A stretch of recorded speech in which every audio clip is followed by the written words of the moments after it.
and welcome this fair morning to this webinar on becoming an energy-savvy landlord. You don't need to worry about the air conditioning energy costs today. To host of this webinar, there are a few items you might benefit from knowing. During the webinar, we will be using audio broadcasts. The small right-hand corner of your webinar screen will need to remain open throughout in order for you to hear the presentation. If you chat to the host, click speech bubble in the right-hand corner, then type in the text box. If you have a question, click on the question mark in the top right-hand corner and open the Q&A box. Typical questions will be collated to be answered at the end of the presentation. If you have questions after the webinar, or we don't get time to answer all, you can contact us at marketing@IMServ.com. Similarly, if you experience technical difficulty, again, email marketing@IMServ.com or speak to us directly through the chat bar, and we look to resolve as quickly as possible. The webinar will be available as a podcast on the IMServ site after this presentation. The measure of this presentation is looking at the issues facing landlords today regarding energy efficiency, the introduction of the Green Deal, and IMServ and its energy-saving solutions. For a landlord of numerous domestic properties or social housing, or landlord of commercial offices and industrial sites, the issues are similar. It's not difficult to understand the principles of the property lease sector. It's the same as all markets. You want to maximise your return on investment. Not as simple as this, as there are a number of other items eating away a profit. Non-rent and the time chasing arrears, managed overheads, upkeep of the property, unknown events such as damages, repairs and insurance to cover, or in some cases not cover, and disputes, and the room empty properties. Property landlords in the UK paid out £1.1 billion in 2012 on business rates on vacant properties, according to research carried out by the Taxpayers Alliance. They believe everyone loses out, as the mere threat of having to pay rates on empty properties is discouraging people from putting money into new developments or refurbishing existing ones, undermine the prospects for economic growth. Tenants, you want to keep them. If you don't tenants, you want someone in your property as soon as possible. You have a list of requirements. Some will be met and some will need compromising. You can amend location of stock or drastically change the size, type of building, or its rental worth from a per square metre basis. The factors that can influence the lettability of a property: impressions, the release. In the service industry, adding value services can be beneficial and expected. Tenants' frustrations are completion of repairs or timeliness of issue resolution and communication, according to let property rentals in Ireland. Many value services are often for landlords, of outsourcing of facility management, account and tax management, all to hassle from the building owner. If more made available of value services for tenants, services of regular proactive communication, repair assessments, repair damage insurance, rent payment flexibility, and reducing running costs. Reduce rent further, so can help tenants with ongoing costs, and that is reduced energy and environmental costs and awareness. Energy is often the second largest running cost for tenants. It's an important issue, especially when there is so much news currently regarding the Green Deal. And away from the tenants becomes an attractive selling point.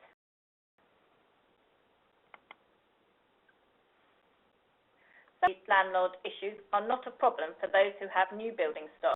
How are you going to compete against new builds that have been designed to be energy and environmentally efficient, let alone shiny and new? The UK has some of the oldest building stock in Europe, 40% of the UK's emissions come from existing UK building stock, which outweighs the number of new builds. The building industry is currently in decline, but private landlords are changing usage to meet demand from domestic to commercial lets and vice versa in key locations. Visibility of energy performance certificates is now mandatory for landlords on change of tenancy. E, F and G rated properties might as well say, don't rent me, I'm going to cost you a fortune. So discount to compensate. But empty building is not just a 100% discount, as you have the ongoing costs you can't pass on. Efficiency is a difficult issue for landlords, as unless you have a well-insulated building, then much of the energy usage comes down to the user. If you are a business and want to reduce your energy, then you're building people, operational activities. But business is property, you can really dictate to tenants how they are to use energy. Landlord is not paying the bills. Do you really care how energy efficient your tenants are? No, but when so many tenants and businesses are struggling with energy efficiency, come into your tenants with choices, directions, and for them to manage their energy costs could be a useful service offering. Proactive tenants also need to be managed. Even if tenants do their own efficiencies, if it changes the fabric of the building, does it affect your relet? Especially if the solution is specific to the current tenant's business operations.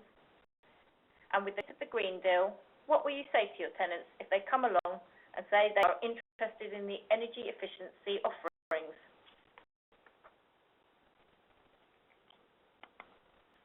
So what's the Green Deal? The Green is a government initiative launched this year in January to reduce the carbon emissions and energy costs of existing building stock. Originally set up for the domestic market, it has been opened up to the commercial sector. The basic concept is to create a business case for energy efficient refurbishment while not increasing energy bills. The goal is to ensure any measures installed through the scheme must have savings exceeding the repayments over the lifetime of the project or equipment installed. Because it's to bills, the user does not need to for loan costs, personal loans or mortgages. The Golden Rule assessment is completed for about £100, and this can then be implemented through accredited products and installers. The loan attached to the energy bill is around 6.96%. This is a way of improving efficiency when other funding options are not available. It is not secured against the property, so there's improvements to be made while leaving mortgage rates untouched, allow future access to asset value.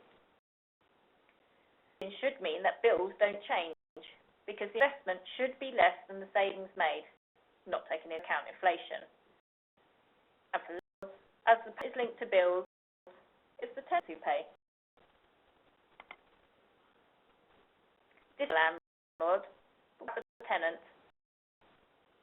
to be good communication and buy-in from the tenant on the offset to account for disruption.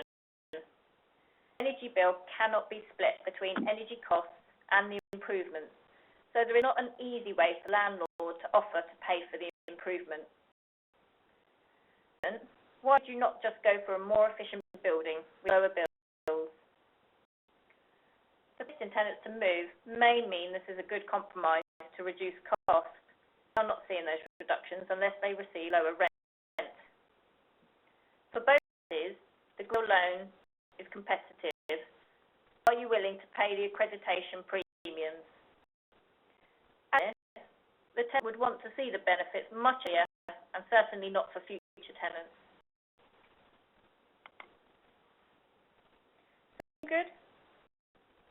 According to Energy Climate, DEC have seen 18,000 assessments carried out, predominantly for domestic residents.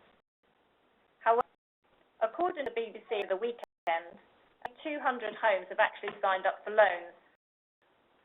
There are issues with accredited organisations and release of funding, which hasn't helped, and no publicity of accredited organisations going bust. Greendale has had on the loft insulation market. As a survey by Which magazine showed 46% of homeowners would want the loan paid off prior to purchasing the property. So would tenants want the loans to be paid off before they let? Oh, it's the landlord that gains with proved worth of the asset. Balance the risk of not improving and being uncompetitive or installing with risk to future lets. It's a difficult decision to make. So is still the right approach. Running a property is a good thing, and it will with government's targets on carbon emissions. And all of us now and future generations, not from a green planet perspective, but also the UK's reliance on imported fuel. But what is the thing for both the tenant and the landlord? It's minimal investment in order to reduce energy costs. For the tenant, it's maximum energy reduction, again to reduce energy costs. In domestic settings, energy use is simpler to understand. Energy will either be used for heating, which in turn is linked to the fabric of the building, or personal usage, how many gadgets, media devices and white goods are plugged in at any one time. Energy monitors have helped with conscious acknowledgement of personal usage, and building fabric improvements will tackle heating costs. Bills tend to be the larger spend. Heat losses do make sense, as long as the payback period is reasonable, though often much longer than business models. For sites, it becomes more complex. Temperature and lighting can all have varying degrees of cost depending on the nature of the business. Retail spend much more energy on lighting and the distance of all that heat generated from lights. Offices have high energy spend due to PC equipment and servers, which are difficult to turn off. Industry can have equipment that is highly energy consuming, even if they don't really consider comfortable working environments as a premium. Unlike domestic sites, any initiatives to reduce energy normally have to have a 2 to 5 year back in savings achieved to create a justifiable business case, whether it be tenants or the landlords. Invest in the longer term, they have to be sure of continuation of tenants' income and a right solution for future tenants. So it's not going to invest in tenants just their assets or to support their tenants. Is option then for landlords to support their tenants in finding the right solution? The first, not to install energy-saving equipment. So, without investigating energy usage first and how energy is being used by inhabitants. If heating, then insulate. If overheating is more of an issue in summer months. Data centre and the computer infrastructure is using energy 24 hours, 365 days. Water unit and the lighting is both illuminatingly expensive and causes temperature rises. All the inhabitants and employees are wasting energy. These need to be answered prior to any investment to ensure the right solution is implemented. For a landlord, the most helpful thing they can do is support their tenants in finding this out, or understanding their typical current and future tenant issues to implement a common solution. If office space, find solutions that will benefit all future office tenants. Once information is known, steps be made to resolve issues of lack of heating, lack of cooling, and user wastage. Instances, it can be a combined solution between the tenant and the landlord, with a combined in implementing and cost sharing. Other times, it may not be, and the landlord may just support the tenant in modifications. Other times, the landlord may decide the long-term impact of a wind turbine on the roof will not be a long-term gain for prospective future tenants. It all comes back to communication and understanding between both landlord and tenant. There is a premium for Green Deal solutions. Accredited assessors and products pay a heavy premium for government-approved stamps, which help fund the scheme. There are many products that deliver the savings and keep installation costs low without the accreditation premium to support companies to 5-year payback schemes. So that savvy landlord looks at all options and the data to prove their business case. Energy savvy commercial landlord, there are 6 basic steps. 1. And the user's energy usage, when they use energy and why. It's key to review energy data of any site, not only the amount of energy being used, but when the energy is being used and to match it to your business activities. It is important to review the peaks to see if key activities or equipment that contributes to the majority of the energy consumption. In addition, it is important to look at the times of low energy consumption, as it is that no consumption should be occurring at all. Apart from security equipment and lighting, the consumption might need to be consistently low. Where these are taking part in energy saving schemes, visibility to the data will not only inform, engage users, especially as reduction programs begin to take effect. Being able to compare the data over time will allow changes in operational procedures and seasonal changes to be reviewed. It would be beneficial for a landlord to provide a basic meter reading facility for their buildings, but to the tenant to request reading data to them to perform analysis on their consumption and implement energy-saving solutions. Number 2, understand load energy consumption. What can't change easily and what fluctuates from a day-to-day basis. Once you can profile and understand what equipment and activities are causing energy usage, you can begin to review what changes can be made. As with changes, the 80-20 rule applies.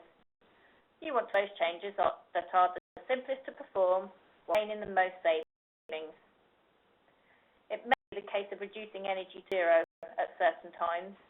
As stated above, there may be a baseline energy use that manages security and key IT infrastructure systems. On the other hand, housekeeping of turn lights off and switching off PC can reduce that baseline consumption.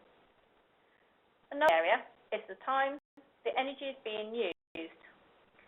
If office is open for 8 hours, there is no need to have all heating and lighting on for 12 hours or at weekends, even considering extended working hours for some employees. If there is a daylight streaming into the building, should lights to the windows be illuminated? Understand where wastage is occurring. Energy analysis looks to compare the actual consumption to the best case baseline scenario. The difference is the waste. It is often surprising that the thin gap between the actual consumption and the baseline profile can often contribute to around 15 to 20%. That wastage occurring before any refurbishment or change of activity has occurred. Number 4, remove that waste with a technology. We will all turn off lights and PCs. Heat solutions will keep an ambient temperature at all times. In reality, it's rarely the case. People have other things to do. Others will be following them and need the continuation of the facilities. And of course, every building has the highly sophisticated heating and air conditioning unit that caters for the specific tenant needs that is managed daily for changing needs. Energy data will prove whether this is true. Simple technology can deliver tighter controls on lighting usage and temperature. Operational procedures need to occur to ensure any controls are support operational activities and not hindering. Baseload and see if there are opportunities to reduce. Business cases will be key in determining funding for any technology, investment or people activity.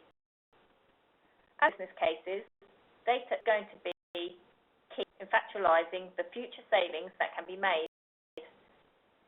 For the business case, for pre-installed equipment, or for post-install analysis of the promised savings by technology providers. Having data to prove the savings is vital. If the activities have directly delivered the savings, how will your next business case approved?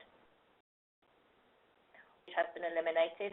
To agree, appropriate to the installed technology, then you can start to review energy efficient equipment. Placement of equipment is best when the equipment reaches the end of its life.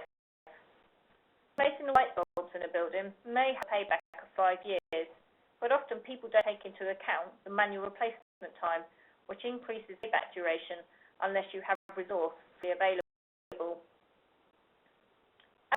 With renewables, and have a green, social and a marketing agenda, then again look at introducing only when equipment needs to be placed, and even under the payback periods.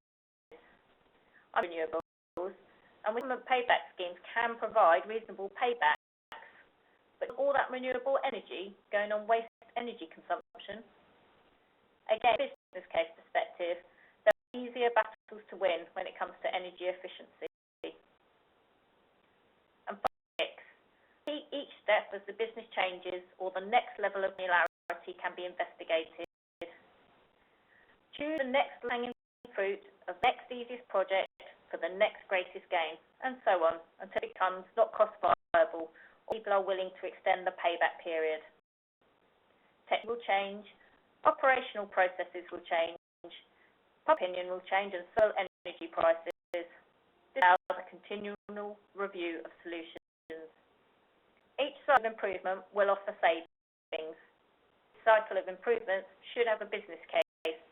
There's a difference between the current energy spend and the cost of the savings to be made from the energy efficient program.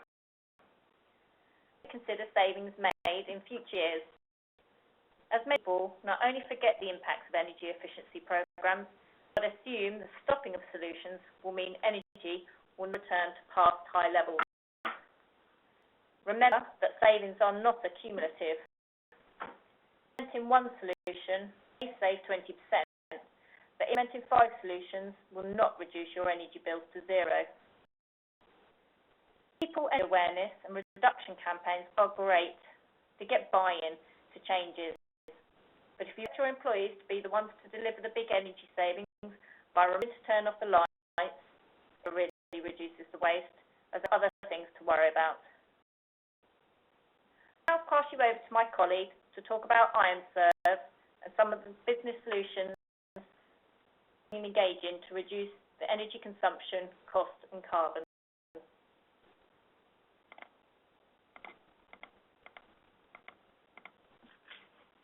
IMServ has been for the collection of consumption data from meters in commercial properties. 20 years ago, by energy suppliers, IMServ was the only organisation to do this in the UK. Information collected from the meters has provided to both energy users, end users and utility companies for energy usage information and billing purposes, thus having a greater understanding of energy consumption. Over the years, IMServ has diversified into fitting other types of meters to become a meter operator for both half-hour and non-half-hourly settlement services, and other main metering services for other utilities, for example, gas and water AMR, with the loggers to collect the energy consumption data. In modern times, IMServ has fitted sub-meters, and not only for the electricity, but for other utilities such as gas, water, heat, steam and oil, to name but a few. In addition to metering services, IMServ solutions relating to energy control, data management, reporting and carbon and energy management have become more popular in the last few years. This presentation will provide an overview relating to all of these services. As a previous slide, IMServ was set up over 20 years ago as a wholly data collector. Since then, we have continued to be the UK's largest energy data collector, as well as a leading provider of specialist energy monitoring in the energy sector. Solutions we offer allow end users to understand and reduce costs relating to the amount of energy that they have used. As indicated, in addition to the main metering, we also provide physical grade metering for sub-metering solutions, and we collect 14% of the UK's entire energy consumption data. This translates into over 180,000 metering systems used by a nationwide technical team of 17,000 are sub-meters, and this number is growing rapidly. We offer bespoke building energy management control solutions, which also significantly reduce the amount of energy consumption within an end user's property. I will use solutions in more detail during the course of this presentation. Following of the carbon reduction commitment, as it was known, most organisations have fitted metering to allow the collection of energy consumption information for each of their properties. This allows end users to understand how much a building uses in total, so that they compare energy usage with billing information. They are less likely to have an understanding of where and when energy usage occurs, relating to processes and tenanted areas. For example, what is a kitchen area consuming, and what is accessory areas usage. The main for understanding energy usage relate to increasing energy costs and shall be increasing by 50% over the next 7 years. Clients therefore need to understand the budgetary implications of energy costs. To understand where energies have been wasted, for example, how the staff behaviour influences the energy spend. The window's been left open, has the conditioning been left on full blast or freezing cold, or is there an open door policy, for example? All these factors will heavily influence the amount of energy that's used. These aspects can influence the amount of energy waste in a particular business in addition. An environmental effect can influence the amount of understanding and intelligence which energy management can provide. Part L of the building regulations relates to new and refurbished properties, which you understand and collect the amount of energy being used in separate, refurbished or new areas of a building. Metering required to collect energy consumption within these sections. Due to government targets to reduce 1990 emissions levels by 50% by the year 2025, new house gas emissions returns need to be completed and submitted by up to 15,000 organisations. Again, metering is a key driver to allow this to happen. The ability to understand, collect and report on data relating to specific areas of businesses and processes are therefore of the utmost importance. By different areas and processes within an organisation, receive the data and intelligence to allow people within the organisation to do something about the levels of energy being used. It allows organisations to allocate consumption and charges and therefore budgets to specific departments. It increases the granularity and understanding of energy usage, and you would hope that this would then influence the behaviour of those within the organisation. As indicated previously, metering is a growing area of IMServ, and we currently have over 17,000 sub-meters installed across the country.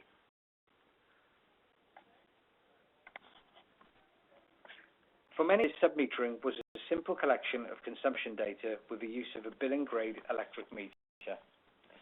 The method metering and the standard communication solution assisted in the understanding of basic non-physical energy consumption.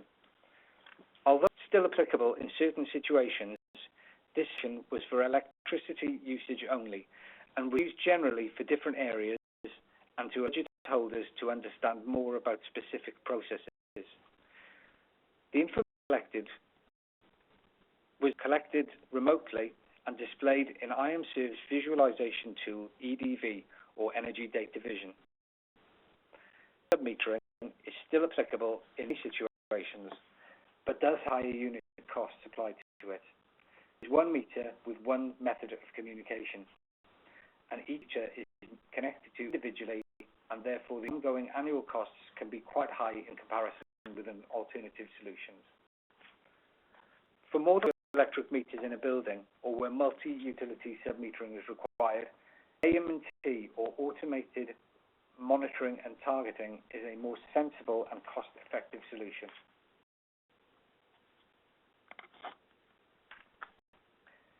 Consumption is one of the most effective ways to reduce business costs, but you cannot cut what you cannot see. Energy Division, or EDV, gives you the insights you need to do this. EDV is a powerful web tool, and it visualizes businesses' energy usage and spend, turning data into real intelligence to inform your energy strategy. Businesses can capture and analyze energy performance data with EDV, accessed via a web browser by visualizing energy portfolios. Organizations are able to spot trends, compare sites, and reveal areas of energy inefficiency. Organizations can also use EDV to display electric, gas, oil, and water data with different access levels, multiple sites to show total consumption, set benchmarks, forecast future usage, and provide project analysis for forward planning. You apply alerts based on tolerance breaches and predict and manage costs moving forward.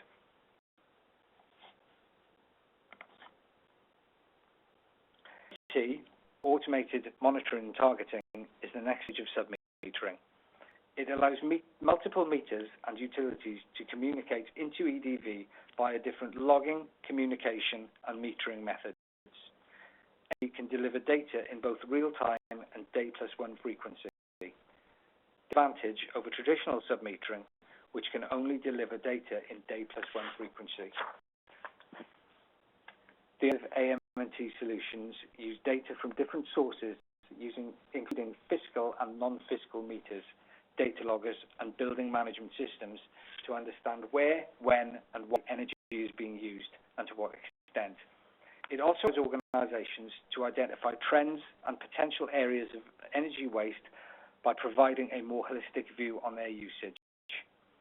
IMServ is seeing a significant increase in aM&T and submetering demands in buildings such as multi-tenanted offices and for cost center controls.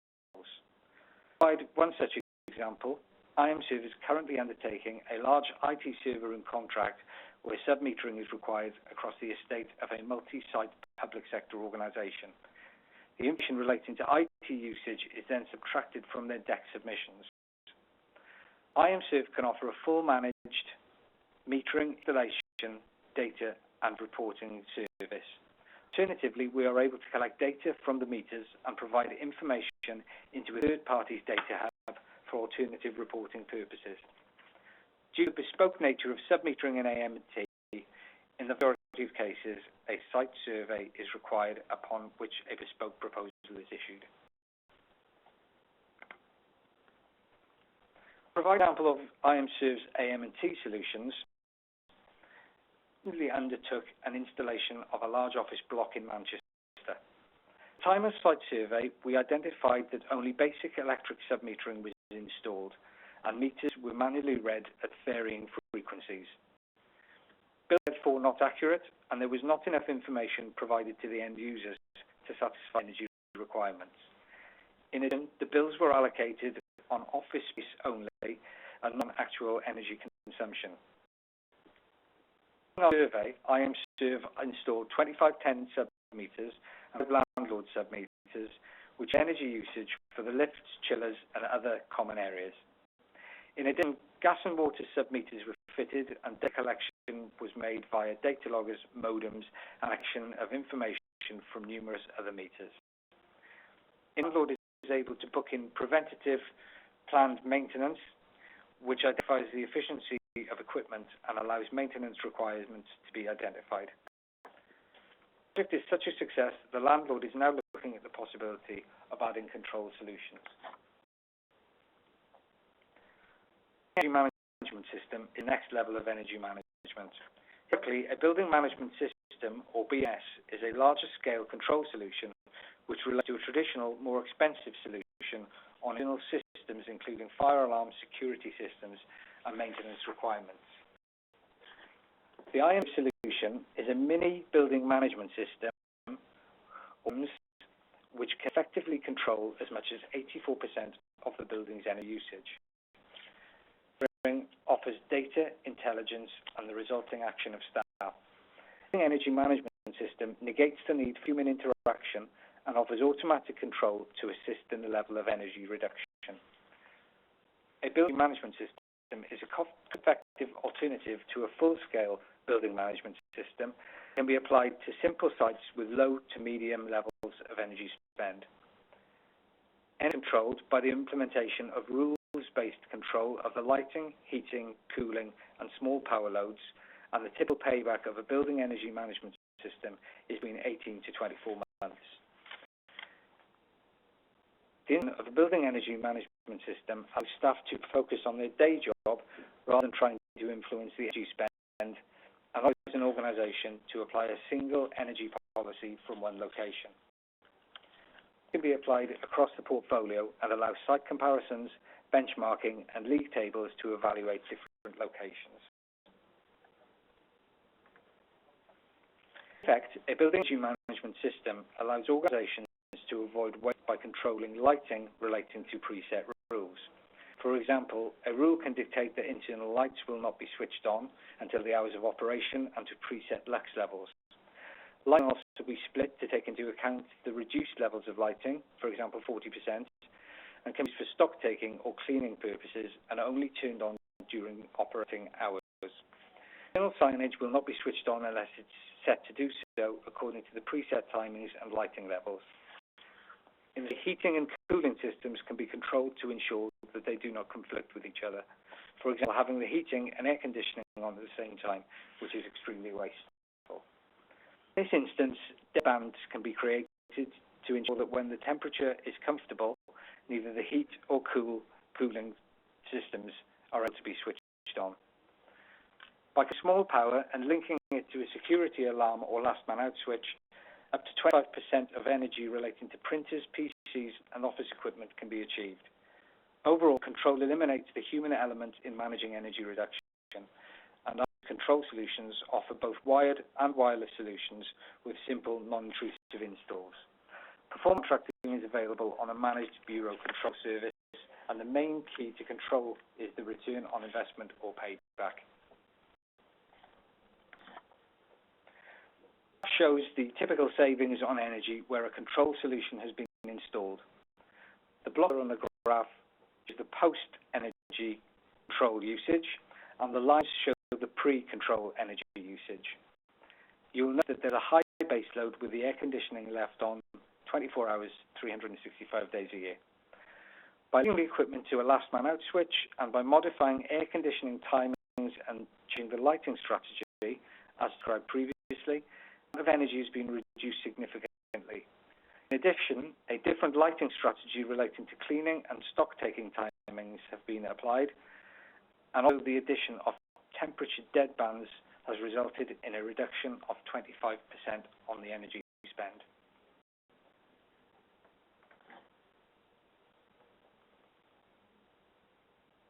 IMServ has recently fitted over 250 control units in a nationwide clothing retailer stores across the country. Drivers were to reduce the energy spend and therefore for the CRC spend and to cut waste, which was generally down to staff behaviour. I was already collecting the energy data, therefore initial analysis was possible. Use data to identify potential stores for a trial. We apply control rules relating to lighting, heating and cooling and door heaters and made significant energy savings. For example, air conditioning strategy dictated that the building temperature could increase by half a degree centigrade overall.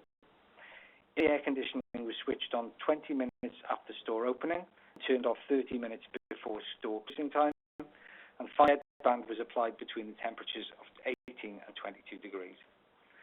Sales increased year on year, as indicated previously, and this was down to the staff getting used to the control and teething issues in year one.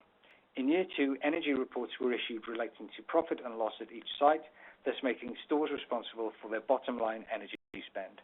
Finally, in year three, changes were made to the air conditioning and lighting strategies to change timings and temperatures. Overall, significant changes were made and an attractive payback was achieved. The change in solutions and services offered by IMServ during the last 20 years, from physical data collection to metering to aM&T and to control. For the small energy usage, our new control solution, Control 10, is a new micro building energy management offering. Typical sites with an energy spend of 4,000 to 5,000, a control solution has not previously offered attractive payback. However, Control 10, with fewer inputs and outputs to monitor and control, and lower kit installation on ongoing costs, is a solution that offers an attractive price point and quick payback. The tech solution is similar to a historical building energy management system. However, the return on investment is typically between 18 and 24 months, making it an attractive proposition for small-scale sites. And that is the presentation. Thanks for listening.